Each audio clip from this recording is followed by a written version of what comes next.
Welcome to the Retire with Peace podcast, the podcast where we help you create a fulfilling and stress-free retirement. Each week, we bring you expert advice, practical tips, and inspiring stories to help you plan and live your best retirement life. Whether you're nearing retirement or already enjoying your golden years, this podcast is here to support you every step of the way.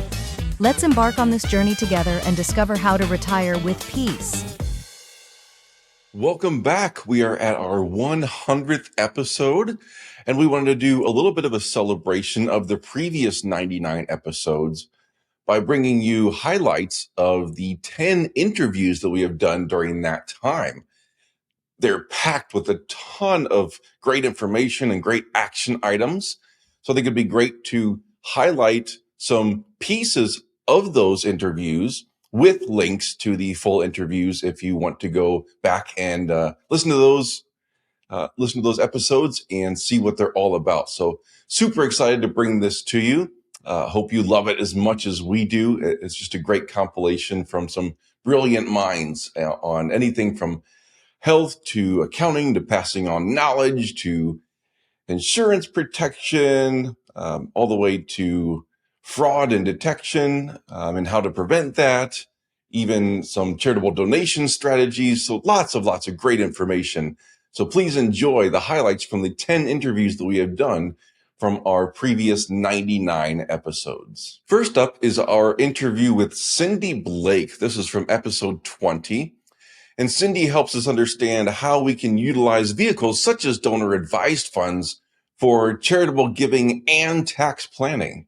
Many people know who they want to donate to, and they give to that organization. But some people that might have means, larger sums of money, don't know who to give to. And they're like, do I really want to give them $50,000 right now? Or, I don't know. And then that money's gone. Mm-hmm. So a donor-advised fund, because we are a 501c3, we offer these charitable giving funds where people, instead of donating it straight to the nonprofit, they will donate it to us. It's an irrevocable gift. Mm-hmm. Just like you give it to a nonprofit. Once it's theirs, it's theirs. Once you donate it to us to open up this charitable giving fund, which you can name a family foundation if you'd like, mm-hmm. that money goes in there. You get the immediate tax write-off. And you touched upon this mm-hmm. in that yes. episode.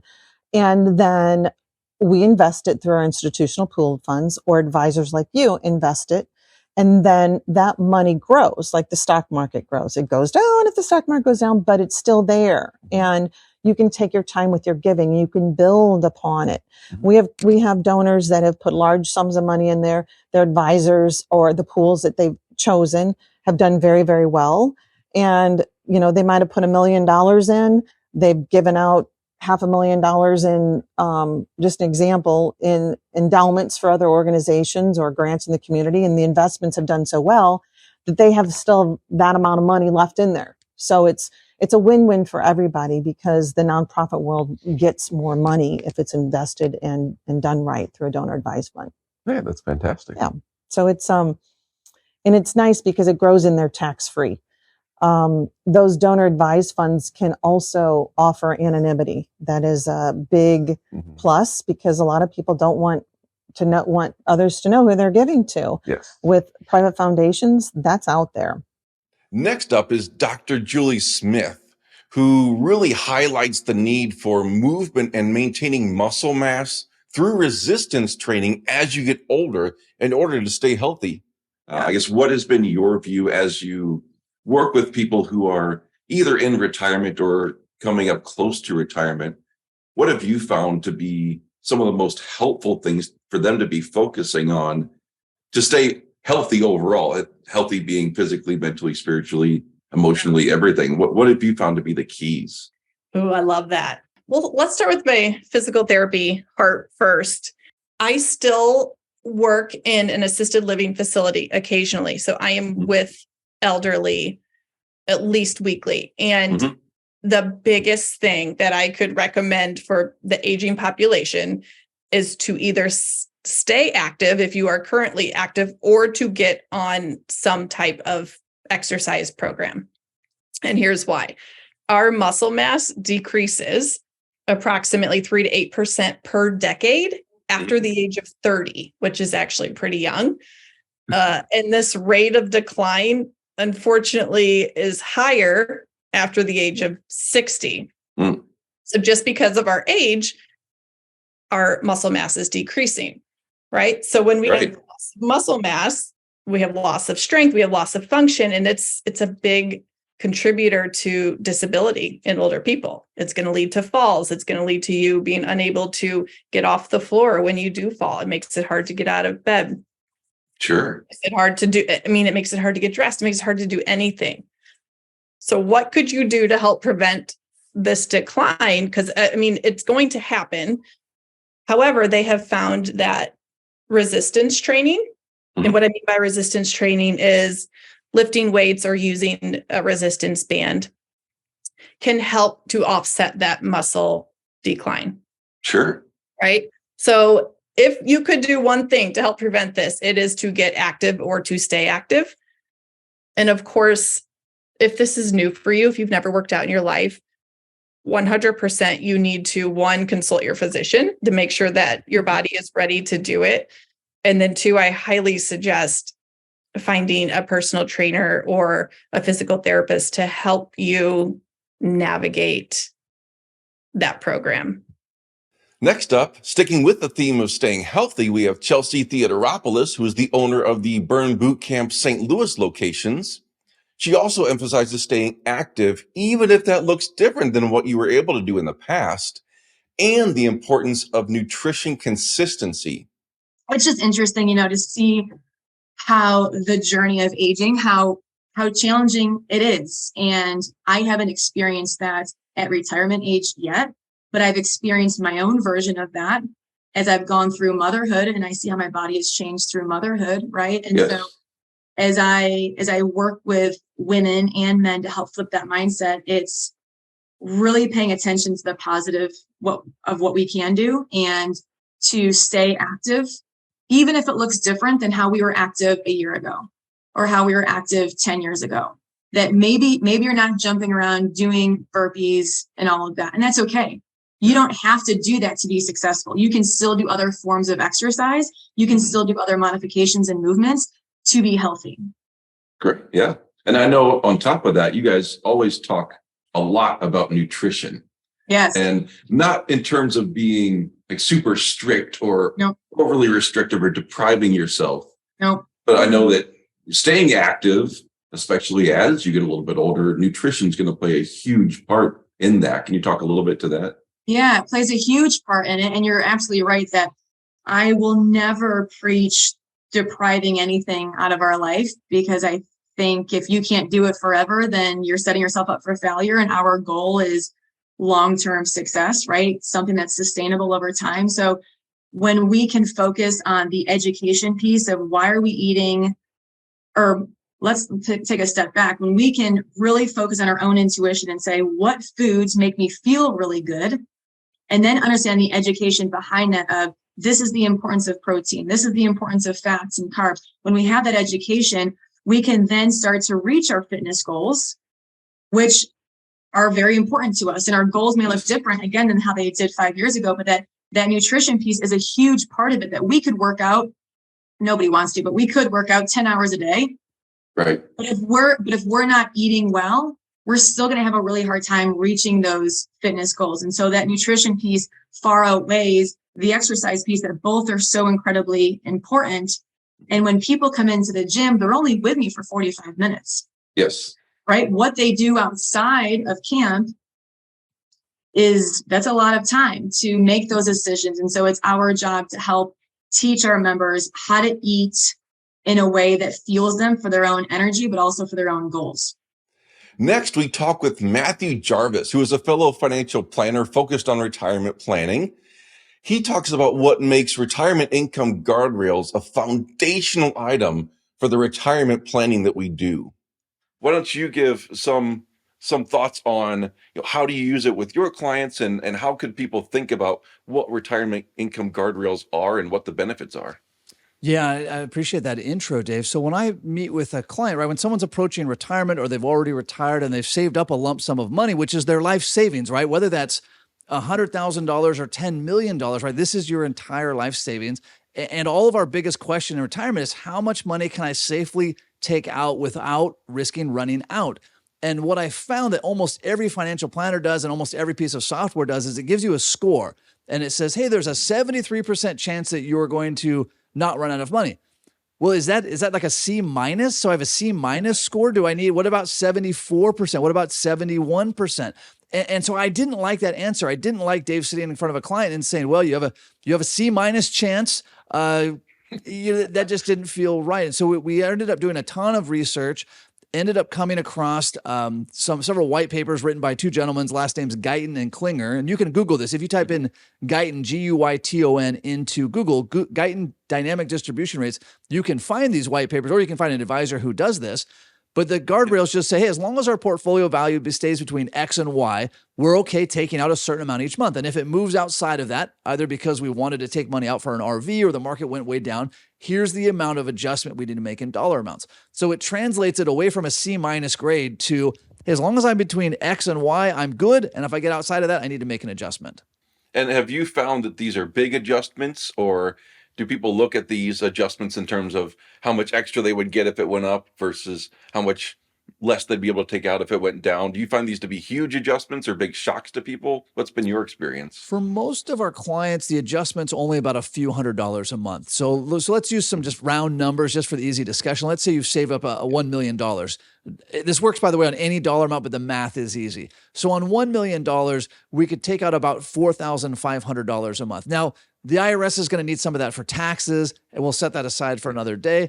But if that's our number, as long as our portfolio value stays between about 800,000 and 1.2 million, right? We started at $1 million. We're good to take out that 4,500 a month.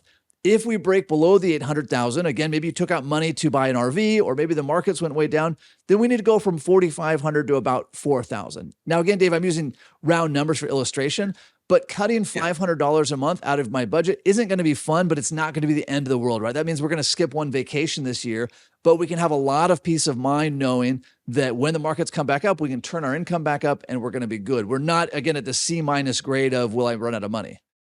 Next up, we go through our discussion with the co-owner of CWOs for Hire and also the owner of CPAs for Hire, Dennis Fry. We talk about why you must have your accounting clean when trying to sell your business in order to retire with peace.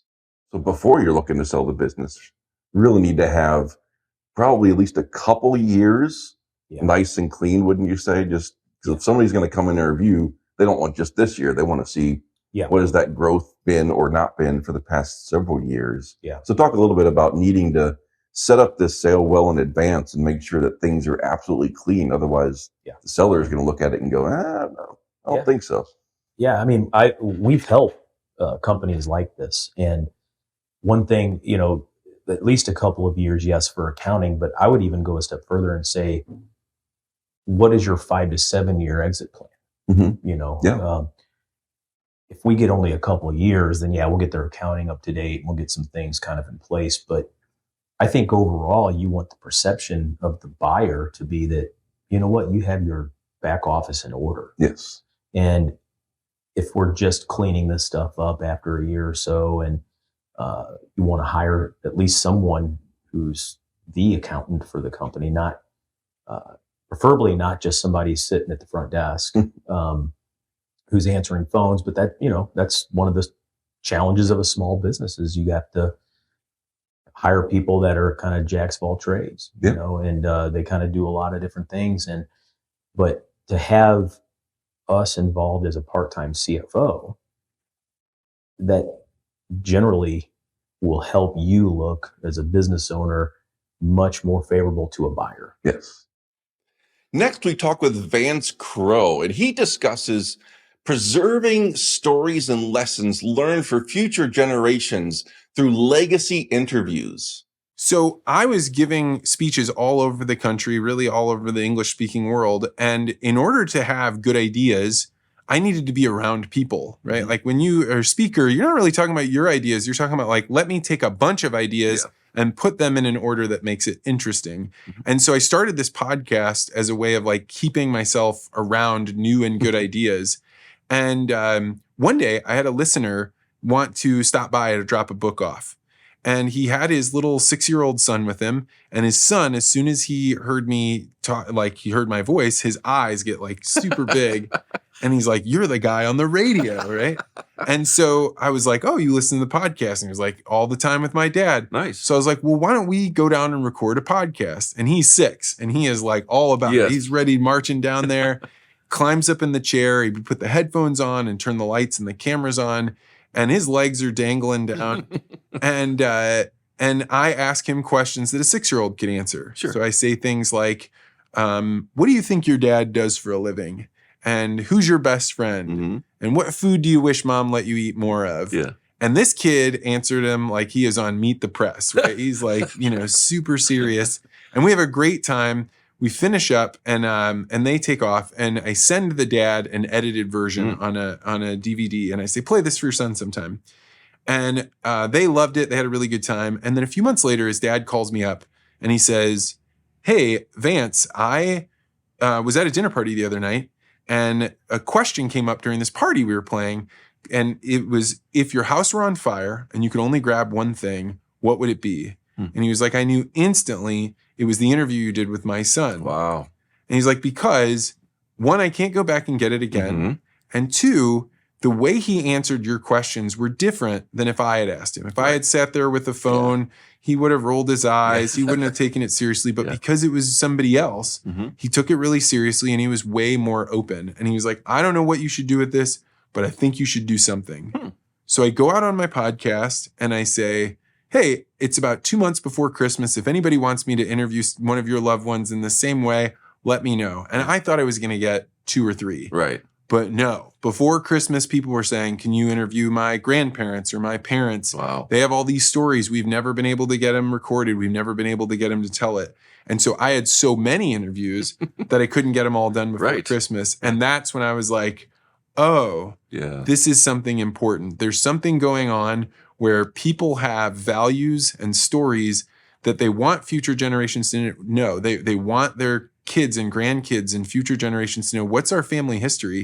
And the way that it used to get passed down was we spent a lot more time together, but we don't spend as much time with grandma and granddad. They don't live just down the street. Right. Our lives are changing. Kids' lives are busier than they've ever been. And so how can we make sure that we preserve those? So that's what we do at Legacy Interviews.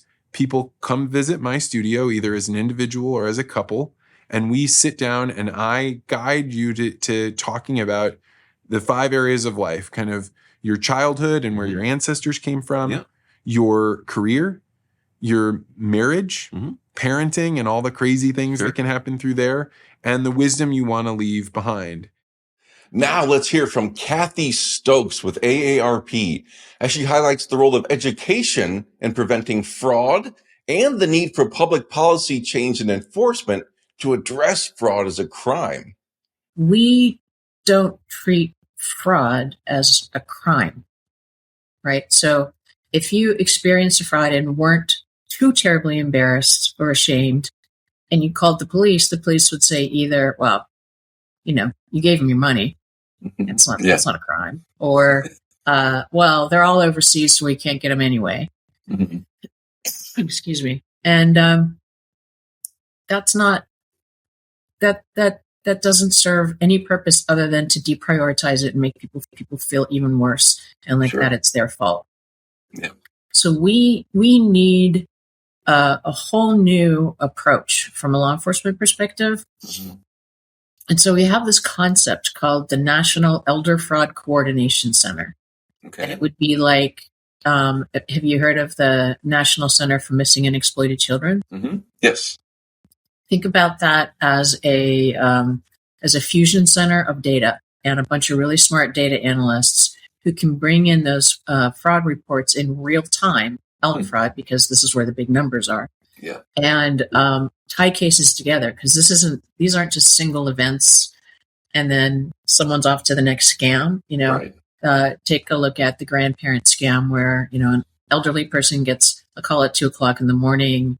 It's the grandson, he's in trouble. She needs to send him money, send money right away. That same MO is happening 100 times over all around the country.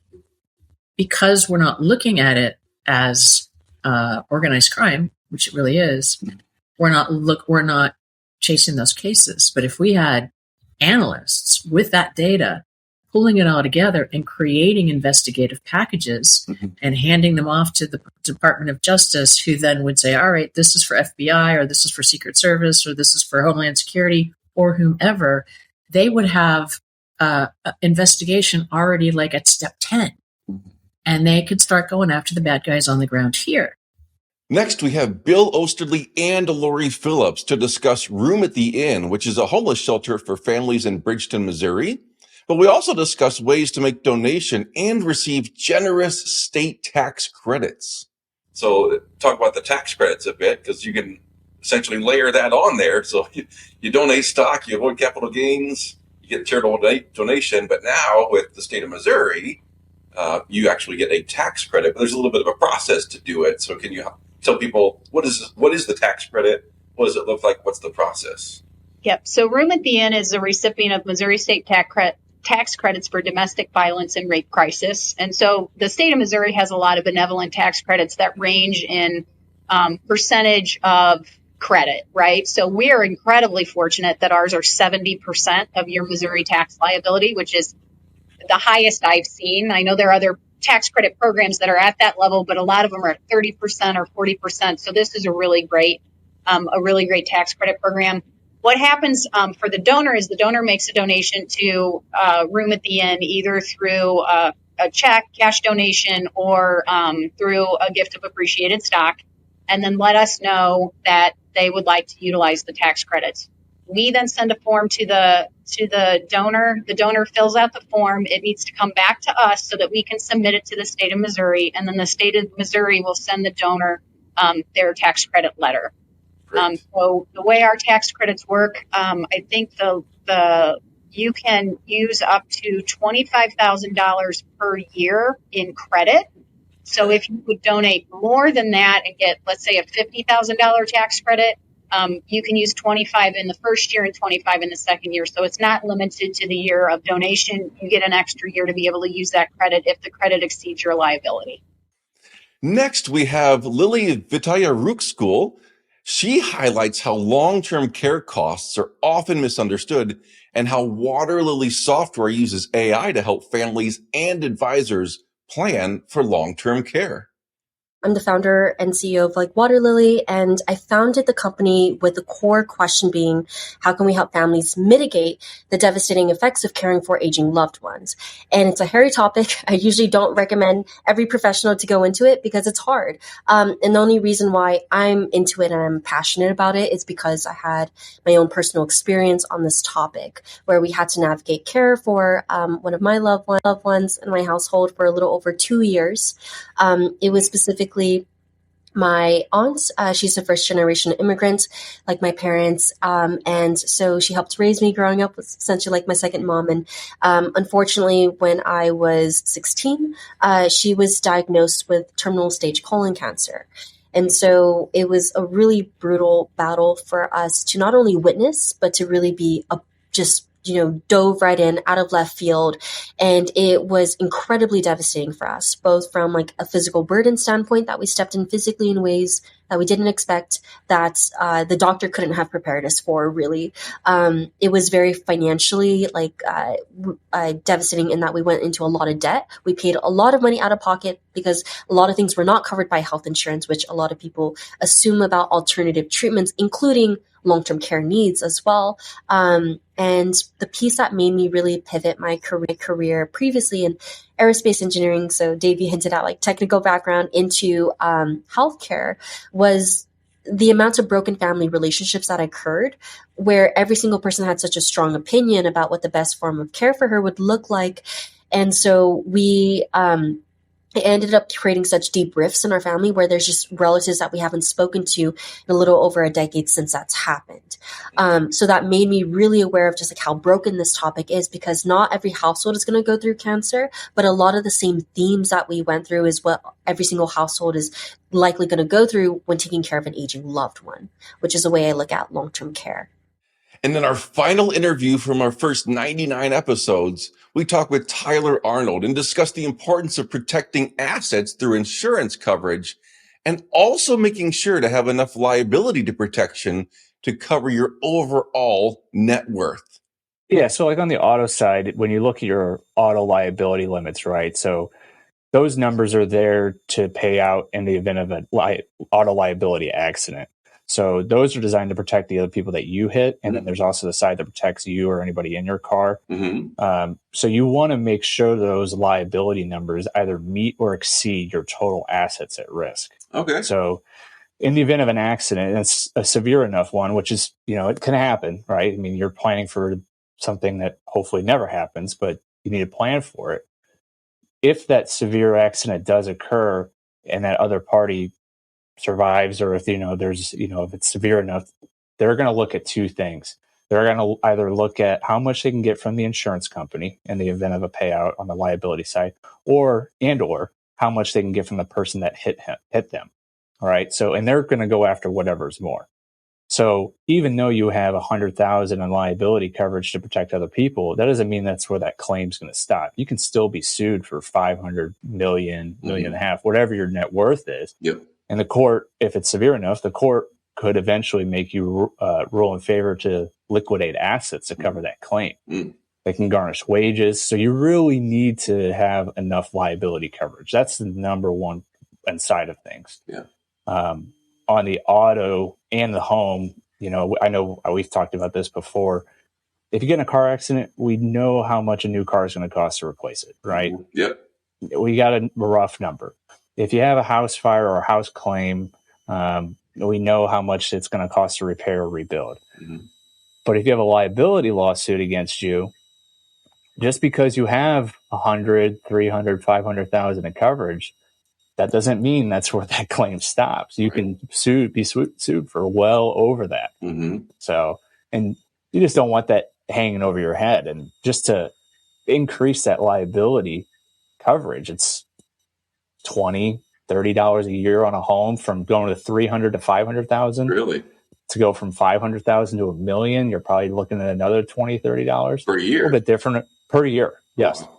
Okay. A little bit different on the auto side. Yeah. That's you have a higher risk there. But yeah, that's the number one thing, is this, just making sure you have adequate liability coverage. Well, we've hoped that you've enjoyed our first 99 episodes and that you also loved this 100th episode.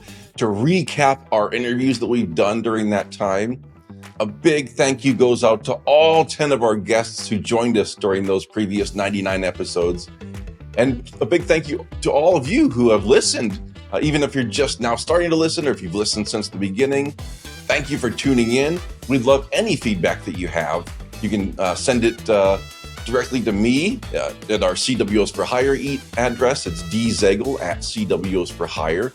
Or you can just go to our website and click on info@CWOsforHire.com. Any of those will work. We're open to any feedback. Let us know what you'd like to hear more about. We're going to keep bringing this great content for you. We have a lot more interviews lined up. So we're very excited to continue this on, so that way you can learn more about retiring with peace.